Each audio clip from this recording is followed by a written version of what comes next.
In the Lord's Prayer, Jesus really outlines how we should pray. He basically gives instructions. This is a framework that you can use to pray. And although many of us have memorized the Lord's Prayer and we recite it often, it's a great starting point and framework. But as we move out with our prayers, that's a great way for us to remember what's important as we pray. And one of the great things that Jesus mentions in that prayer is, "Thy will be done, Lord." And even when he is in the garden before he is about to be put on the cross, he says, even though I want this cup to pass from me, thy will be done.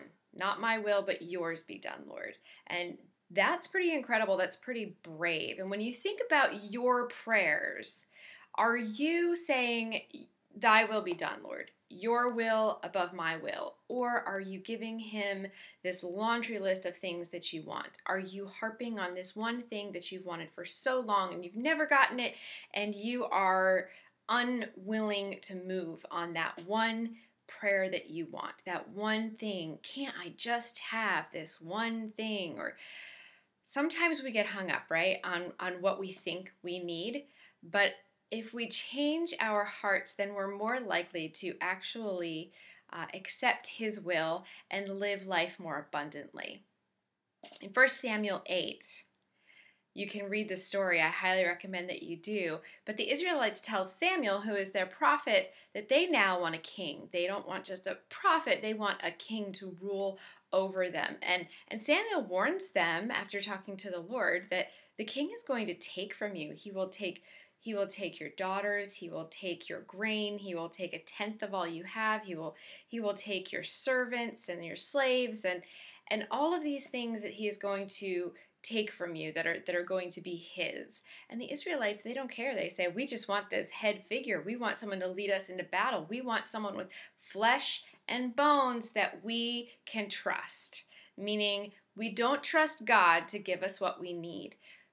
We want to trust someone with flesh and blood. Well, the problem is that anyone with flesh and blood is going to be broken, right? And they're not going to be perfect. They're not going to have all of the answers. So, unfortunately, Samuel gives them Saul as their first king, and then they go through many different kings over the years. And the point here is that God may give us what we want if we keep asking for it, even after he's warned us.